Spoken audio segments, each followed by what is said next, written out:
살아가는 저나 나나 내 옆에 앉은 형제나 자매들이나 여러분 삶을 살아가다 보면 범죄하는 일이 있어요. 여기 형제들아 사람이 만일 무슨 범죄한 일이 일어나거든 이렇게 기록되어 있잖아요. 형제들 중에도 여러분 범죄하는 일이 드러나는 경우가 있다 이 말이에요. 근데 여기에서 우리나라 말 범죄한 일 할 때 범죄로 번역하고 있는 그 단어에 더 깊은 의미를 살리자면 이런 의미가 있습니다.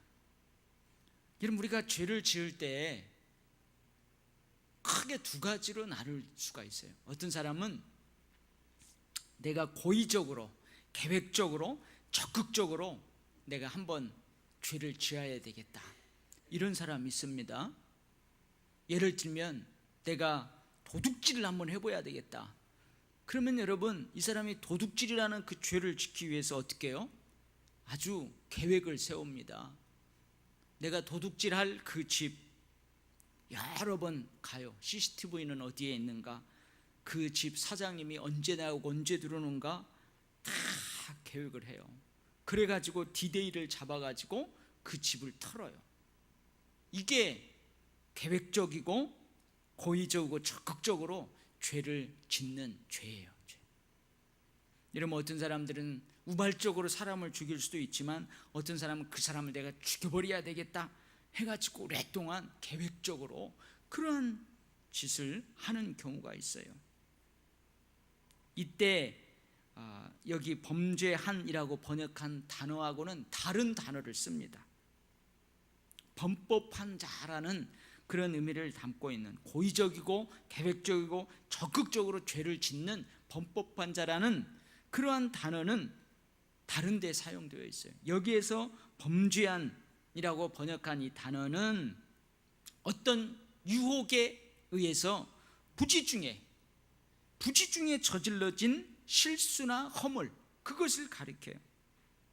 우발적으로 또는 내 육신의 약함으로 인하여서 어쩔 수 없이 저질러지는 그러한 일들이 있어요. 그런 범죄, 그 범죄를 오늘 이 범죄한이라고 번역한 단어의 정확한 의미입니다. 그러잖아요. 우리 그럴 때 있어요. 그러나 여러분 내가 우발적으로 계획하지 않았어요. 부지 중에 육신의 약함으로 저질러진 그 범죄라 할지라도 거기에 대한 책임은 우리에게 있는 것이죠. 그 책임마저 소멸되는 건 아니에요. 그러나 여기에서 범죄한 일, 그걸로 번역한 이 단어의 의미는 이러한 의미가 있다는 거예요. 여러분 우리 그리스도인들 중에서 계획적으로 아주 적극적으로 죄를 지으면서 살아가는 사람들이 있을까요? 아마 대부분 그런 사람은 없을 거예요. 내가 예수 그리스도를 믿는다고 하면서도 하나님을 믿는다고 하면서 내가 이런 죄를 한번 지어봐야 되겠다 기도하고 준비하고 그러는 사람은 하나도 없을 거예요. 근데 우리가 말씀대로 살려다 보니까 말씀대로 살려고 하고 하나님이 기뻐하는 삶을 살려고 하고 그러는데도 어쩔 수 없이 내가 실수하고 내 허물이 드러나고 나의 육신의 약함으로 그렇게 저질러지는 그런 경우가 있다는 말이에요. 있어요. 여러분 그러한 때는 어떻게 해야 될까요? 만약에 우리 형제들 가운데에 이러한 일이 있으면 어떻게 해야 될까요? 어떻게 할래요? 우리 권사님들 어떻게 할래요? 같이 신앙생활 하다가 교회에서 여러분 그런 사람들이 드러나면 어떻게 할 거냐고요? 오늘 잘 배워야 됩니다. 우리가 잘 어떻게 하래요? 첫 번째 6장 1절을 같이 한번 읽어봐요. 6장 1절 시작. 형제들아 사람이 만일 무슨 범죄한 일이 드러나거든 신령한 너희는 온유한 심령으로 그러한 자를 바로 잡고, 거기까지요. 첫 번째는 뭐냐면은 온유한 심령으로 그러한 자를 바로 잡으래요. 여러분 잘 봐야 됩니다. 온유한 심령으로 그러한 자를 바로 잡으래요. 여러분, 온유한 심령은 무슨 말이냐면 온유한 마음을 말합니다. 겸손하게 화내지 말고 정죄하지 말고 관용하는 마음으로, 너그러운 마음으로 그런 사람을 대하래요. 그렇게 해서 어떤 결과가 나오게요? 그 사람을 바로 세우게, 바로 잡으라 이 말이에요. 여러분, 회초리를 쳐서 바로 잡을 수도 있어요. 그죠? 어떤 그 죄의 대가에 걸맞는 응징을, 징계를 해서 그 사람을 바로 잡을 수도 있어요.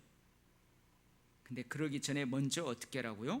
온유한 심령으로, 온유한 마음으로, 화내지 말고 너그러운 마음으로 그렇게 하래요. 여러분, 여기에서 온유한 심령은 온유한 마음을 말합니다. 근데 이 온유한 심령이라고 번역한 이 단어가 또 어디에서 쓰였냐면 고린도전서 4장 21절 말씀, 제가 한번 읽어볼게요. 너희가 무엇을 원하느냐? 사도 바울이 고린도 교회를 향해서 하는 말이에요. 너희가 무엇을 원하느냐? 내가 매를 가지고 너희에게 나가랴? 아니면 사랑과 온유한 마음으로 나아가랴? 할 때 이 온유한 마음, 여기에 쓰인 단어하고 온유한 심령이라는 여기 번역한 이 단어하고 똑같은 단어를 쓰고 있다는 거예요. 그러니까 사도 바울이 뭐라고 그래요? 고린도 교회에 많은 문제가 있었어요. 많은 문제를 일으키는 성도들이 있었어요. 내가 어떻게 가기를 원하느냐? 내가 매를 가지고 너희에게 나가서 너희를 바로잡기를 원하느냐? 아니면 사랑과 온유한 마음으로 가서 너희들을 바로잡기 원하느냐? 할 때 어떻게 해요? 온유한 마음으로 다가와서, 사랑으로 다가와서 그 사람을 세우고 바로잡기를 원하는 거죠. 왜 그래요? 왜 그럴까요? 물론 우리도 어느 때는 매를 드려야만 하는 때가 있어요. 그렇죠?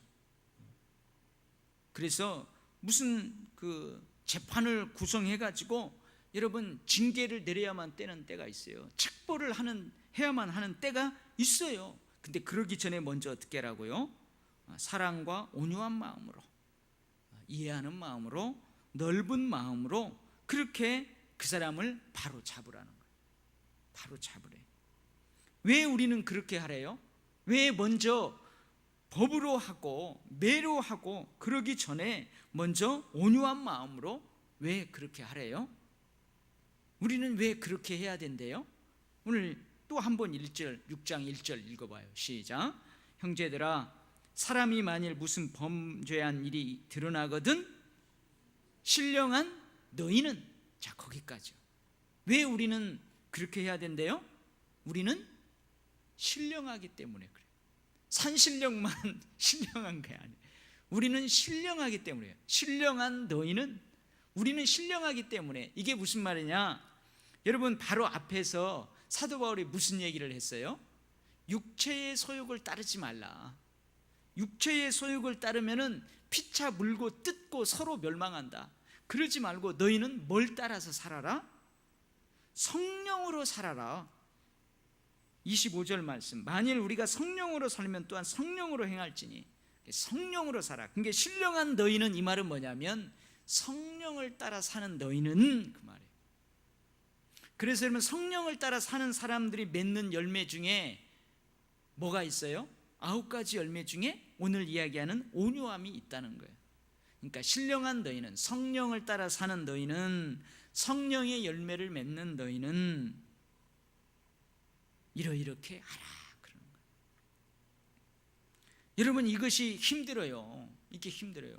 우리의 그 인간적인 소욕이 꽉 사로잡고 있으면 여러분, 온유한 마음으로 바로잡을 수 없어요. 매가 먼저 나가는 거죠. 법이 먼저 나가는 거예요. 그래서 우리에게 뭐가 필요해요? 성령 충만함이 필요해요. 여러분, 교회에 문제가 있을 때에 왜 우리가 막 모여서 기도하냐? 왜 기도할까요? 뭔가 어려움이 있고 막 그럴 때 왜 우리가 모여서 함께 기도해요? 우리의 육체의 소욕을 죽이려고 그러는 거예요. 대신 성령이 우리를 사로잡도록, 그래서 기도하는 거예요. 그래서 온유한 심령으로 그런 자를 바로 잡으라. 아멘. 자, 만약에 우리 신앙생활 하다가 우리 교회에 형제 중에 범죄한 일이 드러나요. 여기 범죄한 일이라는 의미를 잘 알죠? 그냥 드러났어요. 그럼 우리 첫 번째 어떻게 해야 된다고요? 온유한 심령으로, 화내지 말고 관용하는 마음으로, 일단 이해하는 마음으로 그렇게 하라. 자, 두 번째는 어떻게 하래요? 두 번째는 뭘 하라고 하냐면 6장 1절 다시 한번 또 읽어보겠어요. 형제들아, 사람이 만일 무슨 범죄한 일이 드러나거든 신령한 너희는 온유한 심령으로 그러한 자를 바로 잡고, 그 다음에 크게 읽어봐요. 시작. 너 자신을 살펴보아 너도 시험을 받을까 두려워하라. 두 번째는 뭐냐면 너 자신을 돌아보라는 거예요. 그 사람을 정죄하고 그 사람을 향해서 손가락질하고 그러기 전에 너 자신을 먼저 바라보는 거예요. 너도 유혹에 빠져 시험을 받지 아니하도록, 여기서는 두려워하라 그랬는데 주의하라 그 말이에요. 이것을 이렇게 생각하면 돼요. 아, 저 사람도 저런 축복을 받았어? 저 사람도 저런 축복을 받으며 살아간다면 아, 나도 저런 축복 받으며 살아갈 수 있지. 저 사람이 저런 축복 받았다면 이제 나도 저런 축복을 하나님이 나에게 주실 거야. 그러면 이런 생각을 할 수 있잖아요. 우리 이런 생각을 할 수 있어요. 근데 이런 생각도 할 수 있어야 된다 이 말이에요. 아니, 저런 사람이 저런 시험에 빠졌어? 저런 사람이 저런 죄를 지었어? 그렇다면 아이고, 나도 저런 죄에 빠질 가능성이 있어. 아이고, 나도 저런 시험에 빠질 가능성이 있어 하고 자기 자신을 살펴보라는 거예요. 자기 자신을 돌아보라는 거예요. 여러분, 우리 항상 그러잖아요. 여러분, 잘못한 사람이 이런 말을 쓰면 안 돼요. 여러분, 자기가 죄를 많이 지었어요. 그 죄 지은 것이 드러났어요. 실수든 뭐 허물이든 고의적인 죄도 드러났어요. 그러면 그 죄 지은 것이 탄로가 난 그 죄인이 여보세요, 털어서 먼지 안 나는 사람이 어디 있어? 이런 말은 죄 지은 사람이 하면 안 돼. 그죠? 그 사람이 하면 안 되고, 옆에 있는 사람이 다른 사람이 막 그 사람을 정죄하고 그러면은 옆에 있는 사람이 뭐라고 해줘야 돼요? 너무 그러지 맙시다. 우리도 저 사람처럼 저런 상황이면 죄에 빠질 가능성이 있어요. 털어서 먼지 안 나는 사람이 어디 있어요? 그러면서 어떻게 해요? 그 사람을 보호해주고 우리 자신들을 돌아보고 그런 기회로 삼아야 된다 이거예요. 아멘? 네. 아, 나도 저럴 수 있어. 나도 인간이야. 나도 예수 믿으면서 화내고 막 나도 그럴 수 있어. 실수할 수 있어. 그러면서 나에게 자신을 돌아보라는 거예요. 혹시 나에게는 들보와 같은 허물이 있지는 않는가? 저 사람은 티끌 같은 허물이 조금 드러났어요. 나에게는 막 들보와 같은 허물이 있지는 않나 하고 나 자신을 돌아보라, 그런 말이에요. 여러분, 형제를 자신과 비교해가지고 상대적인 우월감, 나는 저 사람보다도 깨끗해, 나는 저 사람보다 거룩해, 나는 저 사람보다 더 의롭게 살아가고 있어, 그러면서 여러분, 형제의 그 아픔을, 그 고통을 나누려고 하기보다는 저 형제를 정죄함으로써 형제의 짐을 더 가중시키는 그런 우를 범하지 말라 그 말이에요. 여러분, 이런 것이 힘든 거죠. 이게 힘든 거예요. 자기 자신을 돌아보았을 때에 여러분, 그런 일이 있으면 자기 자신을 먼저 돌아보는 거죠. 아, 나도 참 저런 실수를 할 수 있어. 근데 자기가 돌아보니까 자기는 그런 실수를 하지 않았어. 그런 상황에 처해진 때가 많이 있었는데 나는 그런 실수를 하지 않고 잘 이겨냈어. 그러면 그것이 자랑거리가 될 수 있어요. 그러나 그런 자랑거리가 있다 하더라도 그냥 스스로 자랑스러워하되 다른 사람들 앞에서 드러내놓고 자랑하지 말라 그 말이에요. 그 말이 이제 어디에 나와 있어요? 3절 말씀에 나와 있어요. 3절 말씀, 4절 말씀에 나와 있어요. 각각 자기의 일을 살피라. 그리하면 자랑할 것이 자기에게는 있어도 남에게는 있지 아니하리라 그 말이에요. 여러분, 그렇게 하래요. 두 번째로는 그렇게 하랍니다. 자, 세 번째로는 어떻게 하래요? 세 번째는 2절 말씀 같이 큰 소리로 읽겠습니다. 2절 시작. 너희가 짐을 서로 지라. 그리하여 그리스도의 법을 성취하라. 여러분, 그리스도의 법이 뭘까요? 사랑의 법, 은혜의 법, 긍휼의 법, 그리스도의 마음을 우리도 드러내라, 그 말이에요. 너희 짐을 서로 지라. 어떤 짐을 지라고 하는 걸까요? 여러분, 한때 아마 지금도 우리 그러죠, 유체이탈 화법 들어봤어요? 누가 그래 뭔 일만 터지면은 유체이탈 화법과 행동을 한다고 해가지고 국민들이 그 사람 막 뭐라고 하고 그러잖아요. 여러분, 유체이탈이라는 것이 뭐예요? 마치 영혼이 육신을 빠져나와, 내 육체를 빠져나와서 제 3의 위치에서 그걸 바라보는 것처럼 자신이 책임져야 할 일에 대해서 사과하고 또 그것을 해명하고 하기보다는 자신이 관련된 그 일을 남의 일처럼 말하고 행동하는 그 태도, 그게 바로 뭐예요? 유체이탈이에요. 유체이탈 화법, 유체이탈 행동이라는 거예요. 무슨 말이에요? 공동체성, 관계성을 생각하라는 거예요. 형제 아니에요. 서로 함께 같이, 저 사람이 저런 실수, 저런 허물을 했다, 저질렀어, 드러났다면 내가 저 사람을 좀 더 가까이에서 제가 미리 살고 저 사람을 위해서 더 기도하고 저 사람하고 좀 대화를 해서 내가 미연에 방지할 수 있도록 관심을 보였으면 좋았을 걸. 내가 관심을 미처 못 가졌어. 어쩐지 지난주에 왠지 저분이 얼굴이 좀 그랬어. 내가 좀 만나봐서 이렇게 했었더라면 내가 영적으로 민감하지 못해서 그랬어. 여러분, 이러한 마음을 가지라는 거예요. 같은 식구고 같은 교회, 내가 도일교회 같은 성도예요. 근데 도일교회에 이러이러한 어려움이 있어요. 그러면은 유체 이탈, 자기는 거기에서 쏙 빠져나와가지고 제3자의 위치에서 그렇게 하지 말라는 거예요. 뭐요? 같이 짐을 지라는 거예요. 여러분, 공동체의 영광과 공동체에 주어지는 축복, 여러분, 공동체의 어떤 형제 자매가 얻는 영광과 축복, 그것을 함께 나눠요. 그것도 함께 나눠요. 그것뿐만 아니라 고난과 고통, 시련도 함께 나누어야 된다, 이 말이죠. 여러분, 공동체에 어려움이 찾아왔어요. 같은 형제 자매로 공동체에 묶어진 그 내 옆에 있는 형제 자매가 어려움이 있어요. 그러면 나는 쏙 빠져나와서 그렇대 내가 그럴 줄 알았어, 내가 그럴 줄 알았다니까, 이렇게 하지 말라는 거예요. 어떻게 해요? 그 아픔, 그 고난을 서로 지라는 거죠. 서로 지라는. 여러분, 우리가 그러잖아요. 제가 가끔 실제로 그런 마음이 들어요.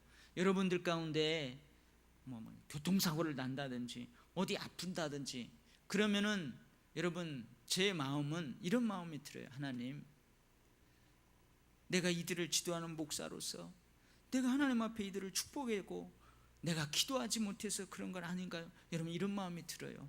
그래서 가끔 신방 가면은 제가 그러죠. 아이고, 내가 더 기도하지 못해서 이런 일이 일어났네요. 이렇게 그러면은 그 사람들이 뭐라고요? 그 말을 듣는 그 성도님이 뭐라고 그래요? 그래, 목사님 요즘 기도 안 하더라, 나 위해서 기도나 했어요? 그런 말 하는 사람 한 번도 안 봤어요. 다 뭐라고 그래요? 아유, 목사님 무슨 말씀을 그렇게 하세요? 다 내가 믿음 생활 잘 못해서 그러죠. 이렇게 이야기하지, 그래요, 요즘 목사님 기도 안 하더라, 그렇게 이야기하는 사람 하나도 없다는 거예요. 여러분, 실제로 내가 잘못한 거 하나도 없어요. 그래도 한 형제 자매이기 때문에, 공동체 안에 있기 때문에 그 짐을 서로 지면 여러분, 누가 와서 막 나한테 정죄하고 그러지 않아요. 오히려 그렇게 말하고 그렇게 짐을 지는 그것을 보면서 그 사람이 위로를 받고 그러는 겁니다.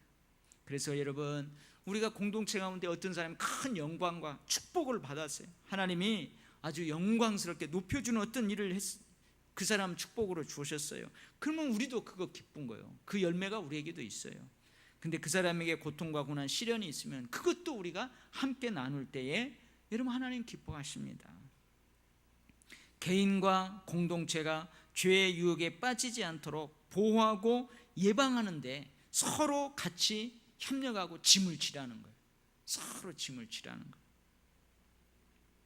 여러분, 우리 교회에서 실족함을 받았다든지 어려움이 있다든지 그러면 어떤 때는요, 목사인 제가 가서 이렇게 이야기하고 위로하고 권면해도 되지만 어떤 때는 우리 장로님들이, 어떤 때는 권사님들이, 어떤 때는 집사님들이 가서 이렇게 딱 하면은요 더 위로받고 바르게 쓰고 회복되고 그런 경우도 있다는 거예요. 서로 짐을 지는 거죠. 여러분, 유기적 관계라는 말이 있어요. 유기체라는 말이 있어요. 그 말은 뭐냐면, 여러분, 제 몸 전체가 이렇게 있잖아요. 제 몸 전체가 있어요. 근데 제가 나 요즘 더워, 너무나 더워. 그래서 이 손하고 발은 더울 때는 없으면 좋겠어. 그래가지고 여러분, 이 팔을 두 개 하고 발을 뚝 잘라서 내버릴 수 있어요? 그럴 수 없어요. 서로 유기적으로 연관되어 있다는 거예요. 여러분, 뭐 내 눈 두 개가 있어. 그러니까 두 개 뭔 필요 있어. 이렇게 더운 날 먹고 살기도 힘든데 하나님은 되지, 하나면 되지. 하나 쏙 뽑아서 버릴 수 없어요. 유기체 다 서로 연결되어 있기 때문에 그래요. 그래서 여러분, 여기 손톱 밑에 조금만 아파도 몸 전체가 아프잖아요. 이게 유기체라는 말이에요. 유기체. 성경으로 이야기하면 이게 지체의식이에요. 지체의식. 그래서 여러분, 서로 짐을 지라는 것은 우리는 공동체야, 우리는 한 형제 자매야, 그러면서 서로 그리스도의 법을 성취해 가는 거예요. 한편으로는 무관심하면서 한편으로는 정죄하는 것이 아니라, 그죠? 무관심하고 좀 관심 가지라고 그랬더니 그냥 정죄하고 오히려 더 시험에 들게 하고 그러지 말고 서로 책임과 고통을 함께 나누라는 거예요. 그리해서 그리스도의 법을 성취하라. 아멘. 이게 세 번째, 서로 짐을 지라는 거예요. 만일 누가 아무것도 되지 못하고 된 줄로 생각하면 스스로 속임이라. 이 말은 무슨 말이냐면, 이 공동체 안에 형제의 무거운 짐을 함께 나누지 못하면서 괜히 유체 이탈 행동을 하면서 멀리 떨어져 있으면서 자기는 여전히 종교적인 의식들, 예배 잘 드리고 기도 잘하고 헌금 잘하고 그렇게 하는 자신은 거룩하고 의롭고 그러면서 말이야 그렇게 있고 그러면은 여러분 안 된다는 거예요. 그건 스스로 속이는 거라는 거예요. 스스로 거룩함을 이루었다고 그렇게 착각하면은 안 된다는 거예요. 여러분, 그런 사람들은 성경에 의하면 영적인 바리새인들입니다. 외식적인 바리새인들이 영적으로 교만한 상태에 빠져 있는 것입니다. 여러분, 오늘 마지막으로 그러죠. 5절 말씀에 각각 자기의 짐을 질 것이라. 이 말은 뭐냐면 서로 짐을 지라고 그랬어요. 서로 짐을 지라고 그랬어요. 그러니까 어떻게 해요? 막 서로 짐을 지다가 보면은 어떻게 보면은 내가 지고 갈 짐은 하나도 없을 수 있어요. 그죠? 산에 등산을 가는데 청소년들 한 5명이 가는 거예요. 참 보기 좋대요. 그 녀석들 5명이 막 올라가는데 그 중에서 이렇게 뚱뚱한 녀석이 있어요. 뚱뚱한 녀석이 막 비 오듯 땀을 흘리니까 아주 가냘픈 한 친구가 야 그거 줘 해가지고 지 배낭은 자기 뒤에다가 메고 그 친구 건 앞으로 메고 막 올라가는 거예요. 올라가. 그러니까 그 사람은 자기 짐이 없잖아요. 자기 짐이 없어요. 그러면 자기 짐이 없으면은 여러분 그 친구가 좋아하는 게 아니에요. 한참 가더니 쉴 때 야 이제 내 짐 주라고, 내가 갈 수 있다고. 그러니까 그 삐짝 말은 그 친구가 아니야 내가 더 가지고 올라갈게, 아니야 주워. 그걸로 싸우는 거예요. 여러분, 서로 자기 짐을 지라. 그러면은 그래 서로 잠을 지라고 했으니까 너 내 짐 좀 지라 하고 짐 툭 던져주고 자기는 짐을 안 지고 편하게 뒤따라가고 그렇게 하라는 말이 아니에요. 자기 몫의 짐이 있어요. 여러분, 내 몫의 짐을 내가 지고 가는 거예요. 그리고 상대방의 짐을 좀 돌아보면서 내가 그것도 감당할 수 있나. 여러분, 서로 그러는 거죠. 여러분, 우리 그 초등학교 때랑 그 윤리 시간에 그거 공부했잖아요. 추수 때에 착한 형, 착한 동생. 그래서 어떻게 했다고요? 농사를 다 해가지고 볕단을 형하고 동생하고 나눴어요. 근데 밤이 되니까 동생이 어떻게 해요? 우리 형님은 아이들도 많아, 우리 가문을 잘 돌보느라고 애써. 그러니까 형님이 더 많이 차지해야 되지. 그래갖고 밤에 어떻게 해요? 자기 볕단을 치고 형 볕단에다가 옮겨놨어요. 근데 가만히 저녁에 보니까 형님이, 우리 동생은 앞으로 결혼도 해야 되고 그래야 되는데 내가 이거 보니까 저거 가지고 안 돼. 그래서 저녁에 가서 그 형님이 자기 볕단을 가지고 동생한테 가요. 밤새도록 그렇게 왔다 갔다 하다가 어떻게 했다고요? 가운데에서 딱 만났대. 여러분, 각자 자기의 일을 살피고 자기 몫에 짐을 지고 서로 짐을 지는 것이 이런 것입니다. 서로 짐을 지라는 말은 내 짐을 상대방에 던져주어 버리라, 그런 말이 아닙니다. 마땅히 내가 감당해야 될 짐은 당연히 내가 감당하고, 그리고 상대방의 짐도 돌아보아라, 그런 말이에요. 그러면 여러분, 이런 경우도 있잖아요. 이게 제 짐이에요. 근데 옆에 있는 사람이 너무 무거운 것 같으니까 이리 주워, 짐 이리 주워. 반절을 줬어요. 근데 내 반절만 지고 가다 보니까 그 옆 사람이 너무 힘든 것 같아요. 그 짐 이리 주워, 이리 주워. 그럼 그 지는 거예요. 근데 내가 이 사람에게 짐을 주기 전에 내가 지고 가는 짐, 근데 이 사람한테 반절 주고 이 사람한테 반절 받은 짐 똑같아요. 똑같은 짐이에요. 주고 받았으니까 똑같죠. 그래도 여러분, 우리의 마음은 달라요. 그죠? 우리의 마음은 다릅니다. 우리가 걸어가는 길에 그 무거움은 다른 거예요. 그래서 이렇게 하라고 합니다. 우리 6장 1절에서부터 5절 말씀까지 다시 한번 오늘 이 주신 말씀을 생각하면서 다시 이 말씀을 천천히 한번 같이 읽겠습니다. 1절부터 읽습니다. 시작. 형제들아, 사람이 만일 무슨 범죄한 일이 드러나거든 신령한 너희는 온유한 심령으로 그러한 자를 바로잡고 너 자신을 살펴보아 너도 시험을 받을까 두려워하라. 너희가 짐을 서로 지라. 그리하여 그리스도의 법을 성취하라. 만일 누가 아무것도 되지 못하고 된 줄로 생각하면 스스로 속임이라. 각각 자기의 일을 살피라. 그리하면 자랑할 것이 자기에게는 있어도 남에게는 있지 아니하리니 각각 자기의 짐을 질 것이라. 아멘. 하나님 아버지, 육체의 소욕을 따를 때에 결코 우리는 이렇게 할 수 없습니다. 그러나 성령을 따라 살 때에 우리는 능히 이렇게 할 줄 믿습니다. 하나님, 내가 성령에 사로잡힌 바 되기를 원합니다. 우리 도일교회가 성령 충만한 공동체가 되기를 원합니다. 하나님 아버지, 우리는 완벽하지 못합니다. 온전할 수도 없습니다. 허물이 있습니다. 실수가 있습니다. 약함이 있습니다. 그러니 누군가는 버팀목이 되어줘야 되고 누군가에게는 버팀목이 필요합니다. 하나님 아버지, 우리가 바로 잡되 온유한 심령으로 바로 잡을 수 있게 하여 주옵소서. 내가 당사자이거든 온유한 심령으로 바로 잡을 때 감사함으로 받게 하여 주옵소서. 매를 들을 때까지 하나님 비뚤어지지 않게 하시고 온유한 심령으로 할 때 잘 받아 하나님 아버지, 하나님의 사랑을 더욱더 깊이 체험하는 저희들을 되게 하여 주시옵소서. 무관심하고 정죄하기보다는 이해하고 너그러운 마음으로 서로 짐을 지며 그리스도의 법을 성취해 나가는 우리들이 되게 하여 주시옵소서.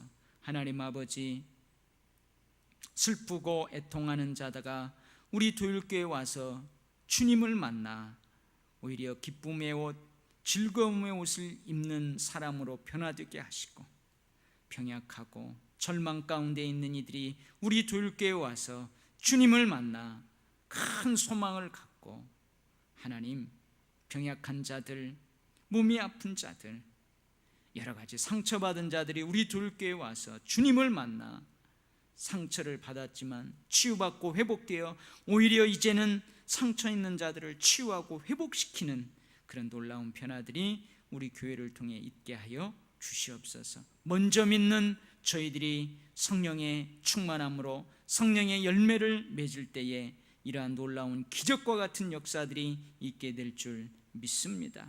하나님, 부족하오니 구합니다. 하나님, 연약하오니 하나님 앞에 구합니다.